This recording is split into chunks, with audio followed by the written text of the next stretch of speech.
but his answer to the president was satisfactory enough for his name to have been represented? Well, I think we need to understand in the first instance why it was necessary for, any nominee to come to the National Assembly. This has to do with the fact that it is reserved for responsibilities that whoever is going to head those things must have unblemished. There shouldn't be any controversy whatsoever, and there shouldn't be any doubt whatsoever in that person to be able to discharge that responsibility, either from the technical point of view, from the moral point of view, from whatever perspective. You don't think the president would have satisfied that part before he before he renominated him? Well, this is democracy. The president is part of the democratic arrangement, and that is he's heading the government. The National Assembly has their responsibility, and if they are asked to discharge their responsibility, it's just like we go for elections.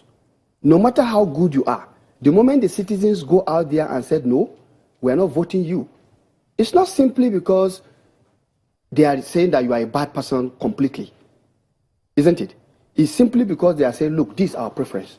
So for me, I think the National Assembly has carried out its constitutional mandate. It has rejected this candidate, and it was done through a very transparent process. Fortunately, I think yesterday, Wednesday, was the day the NTA normally beam us live. It was done in the full glare of the public. The media were there. Everybody was there.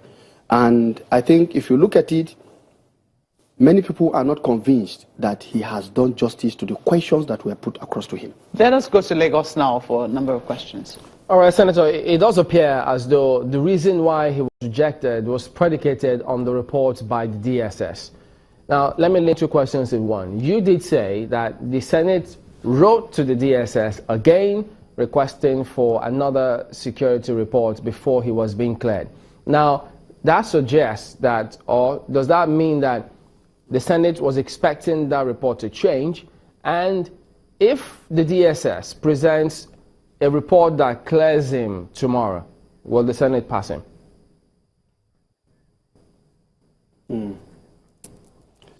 Well, like I said, I think let's get one thing clear. I don't think it was just on the basis of the report alone. Yes, the report was a part of the reasons, but it was also very clear yesterday, from what I have seen, that there were so many senators I spoke to who initially wanted him cleared. But by the time the process ended, they were disappointed in the answers he gave and in his approach to some of the issues that were raised in questioning him. And I think they withdrew their support within that context. So I don't think it has to do only with the DSS report. Remember, a candidate can come in as a nominee, even if he has clear security report, if we are not satisfied with his competence and capacity, and we just decide to say we don't want him, I think we have done our job. So I don't think it has to do only with that. But within this context, yes, the issue of the security report is a key component. And already, as it is, I believe whatever it is, we must defend the institutions that are supposed to be working for us. In the questioning yesterday, the nominee even alluded to the fact that there were two reports from the same institutions and that institution do not have integrity. I find that a little bit worrisome because he's an individual. And Nigeria is populated with very brilliant and good minds. I don't think anti-corruption war will rest on the shoulders of only one individual. All of us have a role to play, and within the law enforcement agencies, there are very, very brilliant and excellent officers that, given the opportunity to do this job, will do a far, far better job than what we have currently. So I think we need to put it in context. And my submission here is that what is important is the National Assembly has carried out its duty, the Senate in particular in this respect has carried out its duty, and we will continue to discharge our duty because the overall interest of this country is something we must all defend. And Senator, in doing so, we must always protect the individual. All right, pardon me, let me button here. Senator Ndume also suggested double standard on the part of the Senate while alluding to that letter you spoke about, saying it wasn't addressed to the Senate leadership, but Senate relied on that report. But he also did say that the Senate rejected the letter that was duly signed by the customs hierarchy when it came to the CGC of Customs? Well, I think this allusion or this comparison is laughable. As a researcher, I know apples and oranges, they may be spherical, but they are not the same. This subject matter is not the same. And I think in this case, a security report is coming from an institution. But in the case of the CGC, the Controller General of Customs, retired Colonel Ahmed Ali, we invited him in his personal capacity. And I think it behoves on him to respect the institution of the Senate by at least writing that letter himself to say he's not going to come.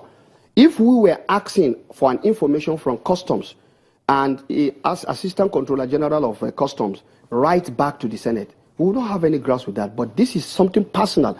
And so I think, to me, this comparison is laughable. Apples and oranges, surely they are spherical, but they are not the same.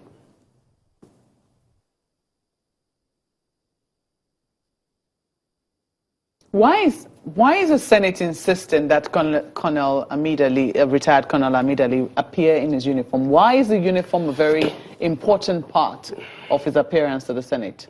Well, the issue is for us to ask, why is the Customs important to us in this country? The Customs is an agency set up as a paramilitary organization. It has its etiquette, it has its norms, it has its conventions, it has its practice, just like any other professional calling or maybe area of duty. And so within this context, when we say Controller General of Customs, we know we are referring to one individual. Senator, I'm going to ask you to please hold your thoughts. We'll continue with that answer when we return from this break. Do stay with us.